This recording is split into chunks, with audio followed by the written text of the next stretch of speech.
"Cassie, you better watch yourself, girl," Big Ma cautioned, putting one rough, large hand against my back to make sure I didn't fall. I looked down at my grandmother from midway up one of the wooden poles Papa had set out to mark the length of the cotton field. Big Ma was Papa's mother, and like him, she was tall and strongly built. Her clear, smooth skin was the color of a pecan shell.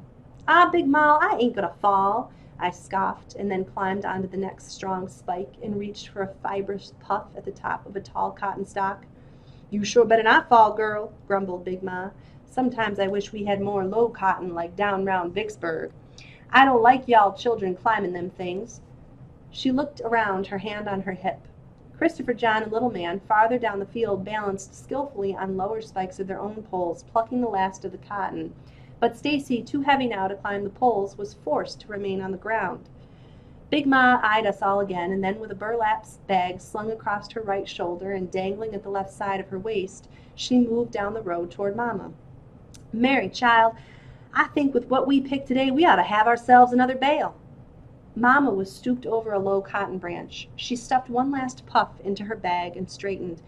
She was tawny-colored, thin and sinewy, with delicate features and a strong-jawed face, and though almost as tall as Big Ma, she seemed somewhat dwarfed beside her. "I expect you're right, Mama," she said. "Come Monday we better haul it up to the Granger place and have it ginned. Then we can— Cassie, what's the matter?" I didn't answer Mama. I had moved to the very top of my pole and could now see above the field to the road where two figures, one much taller than the other, were walking briskly. As the men rounded a curve in the road, they became more distinct. There was in the easy, fluid gait of the shorter man a familiarity that made me gasp. I squinted, shadowing my eyes from the sun, and then slipped like lightning down the pole. "Cassie? It's Papa!" "David?" Mama questioned unbelievingly as Christopher John and Little Man descended eagerly and dashed after Stacy and me toward the barbed wire fences. "Don't y'all go through those fences," Big Ma called after us, but we pretended not to hear. We held the second and third rows of the prickly wire wide for each other to climb through. Then all four of us sped down the road toward Papa. When Papa saw us, he began running swiftly, easily like the wind. Little Man, the first to reach him, was swept lightly upward in Papa's strong hands as Christopher John, Stacy, and I crowded around. "Papa, what you doing home?" asked Little Man. Putting Little Man down, Papa said, "Just come home to see about my babies." He hugged and kissed each of us and then stood back. "Just look at y'all," he said proudly. "Ain't y'all something? Can't hardly call y'all babies no more." He turned. "Mr. Morrison, what you think about these children of mine?" In our excitement, we had taken no notice of the other man standing quietly at the side of the road. But now, gazing upward at the most formidable-looking being we had ever encountered, we huddled closer to Papa. The man was a human tree in height, towering high above Papa's 6 feet 2 inches. The long trunk of his massive body bulged with muscles, and his skin of the deepest ebony was partially scarred upon his face and neck, as if by fire. Deep lifelines were cut into his face, and his hair was splotched with gray, and his eyes were clear and penetrating. I glanced at the boys, and it was obvious to me that they were wondering the same thing as I. Where had such a being come from? "Children," said Papa, "meet Mr. L.T. Morrison." Each of us whispered a faint hello to the giant, and then the 6 of us started up the road toward home. Before we reached the house, Mama and Big Ma met us. When Papa saw Mama, his square, high cheekboned face opened to a wide smile, and lifting Mama with spirited gusto, he swung her around twice before setting her down and kissing her. "David, is something the matter?" she asked. Papa laughed. "Something gotta be wrong, woman, for me to come see about you? You got my letter?" He nodded and then hugged and kissed Big Ma before introducing them both to Mr. Morrison. When we reached the house, we climbed the long sloping lawn to the porch and went into Mama and Papa's room, which also served as the living area. Mama offered Mr. Morrison Grandpa Logan's chair, a cushioned oak rocker skillfully crafted by Grandpa himself. But Mr. Morrison did not sit down immediately. Instead, he stood gazing at the room. It was a warm, comfortable room of doors and wood and pictures. From in it, a person could reach the front or the side porch, the kitchen, and the 2 other bedrooms. Its walls were made of smooth oak, and on them hung gigantic photographs of Grandpa and Big Ma, Papa and Uncle Hammer when they were boys, Papa's 2 eldest brothers who were now dead, and pictures of Mama's family. The furniture, a mixture of Logan-crafted walnut and oak, included a walnut bed whose ornate headboard rose halfway up the wall toward the high ceiling, a grand chiffonier with a floor-length mirror, a large roll-top desk which had once been Grandpa's but now belonged to Mama, and the 4 oak chairs, 2 of them rockers, which Grandpa had made for Big Ma as a wedding present. Mr. Morrison nodded when he had taken it all in, as if he approved, then sat across from Papa in the front of the unlit fireplace. The boys and I pulled up straight-back chairs near Papa as Big Ma asked, "How long are you going to be home, son?" Papa looked at her, across at her. "Till Sunday evening," he said quietly. "Sunday?" Mama exclaimed. "Why, today's already Saturday."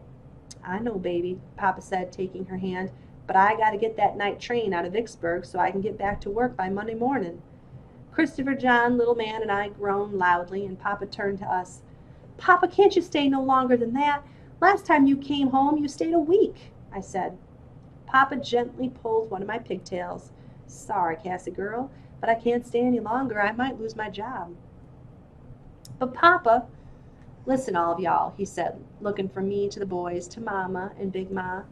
"I come home special so I could bring Mr. Morrison. He's going to stay with us a while."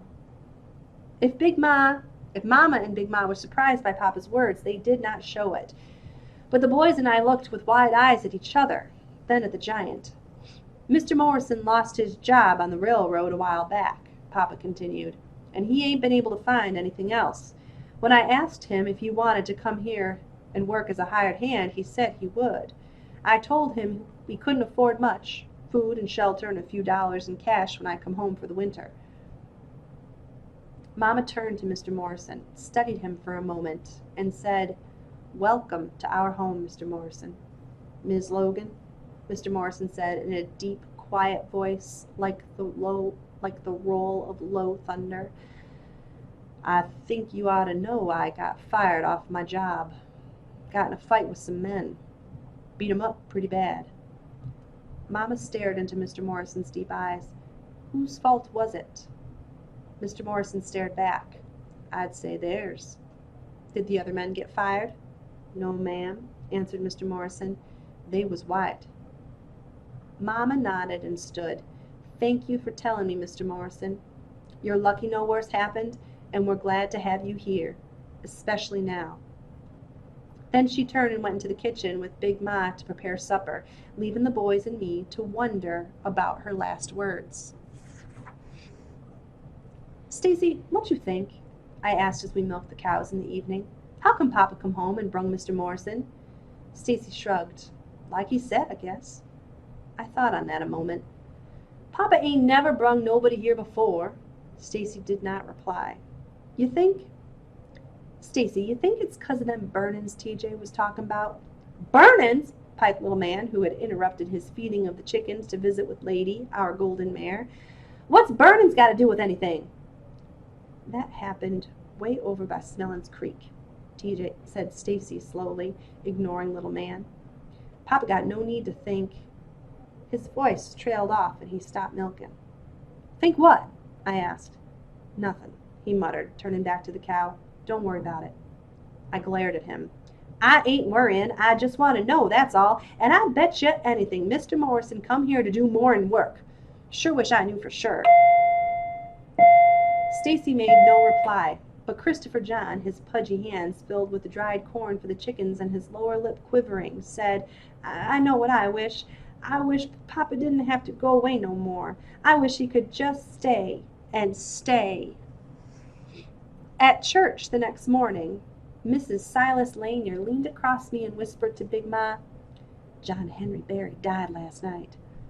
When the announcement was made to the congregation, the deacons prayed for the soul of John Henry Berry and the recovery of his brother, Beacon, and his uncle, Mr. Samuel Berry. But after church, when some of the members stopped by the house to visit, angry, hopeless words were spoken. The way I hears it, said Mr. Lanier, they been after John Henry ever since he come back from the war and settled on his daddy's place up by Smellens Creek.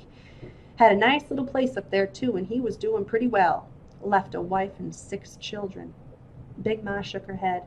Just in the wrong place at the wrong time.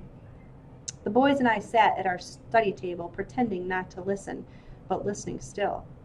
Henrietta Toggins, said Mrs. Lanier. You know, Clara Davis's sister that live up there in Strawberry? Well, she's kin to the Berries, and she was with John Henry and Beacon when the trouble got started. They was going to drop her off at home. You know, John Henry had him one of them old Model T pickups, but they needed some gas, so they stopped up by the filling station up there in Strawberry. They were waiting there for their gas when some white men come up messing with them. Been drinking, you know. And Henrietta heard 'em say, that's the Negro Sally Ann said was flirting with her. And then, when she heard that, she said to John Henry, let's get out of here. He wanted to wait for the gas, but she made him and Beacon get in that car and then just watched them drive off and didn't mess with them right then. John Henry, he took her on home and then headed back for his own place, but evidently them men caught up with him, and Beacon and again starts ramming the back of their car. At least that's the way Beacon and John Henry told their aunt and uncle when they seed him. John Henry knowed he was running out of gas, and he was afraid he couldn't make it to his own place, so he stopped at his uncle's.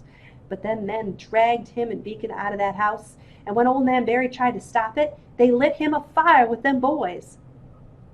It's sure a shame, all right, said TJ's father, a frail, sickly man with a hacking cough. These folks getting so bad in here. Heard tell they lynched a boy a few days ago at Croston. And ain't a thing gonna be done about it, said Mr. Lanier. That's what's terrible.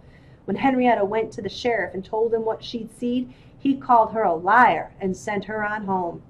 Now I hear tells that some of them men that done it been round bragging about it, saying they'd do it again if some other uppity Negro get out of line. Mrs. Avery tissed, Lord have mercy. Papa sat very quietly while the Laniers and the Averys talked, studying them with serious eyes. Finally, he took the pipe from his mouth and made a statement that seemed to the boys and me to be totally disconnected with the conversation. In this family, we don't shop at the Wallace store. The room became silent. The boys and I stared at the adults, wondering why. The Laniers and the Averys looked uneasily about them, and when the silence was broken, the subject had been changed to the sermon of the day. After the Laniers and the Averys had left, Papa called us to him. Your mama tells me that a lot of the older children been going up to that Wallace store after school to dance and buy their bootleg liquor and smoke cigarettes. Now, she said she's already told you all this, but I'm going to tell y'all again, so listen good. We don't want y'all going to that place. Children going there are going to get themselves in a whole lot of trouble one day. There's drinking up there, and I don't like it. And I don't like them Wallaces either. If I ever find out y'all been up there for any reason, I'm going to wear y'all out. Y'all hear me? Yes, sir, piped Christopher John readily. I ain't never going up there. The rest of us agreed. Papa always meant what he said, and he swung a mean switch.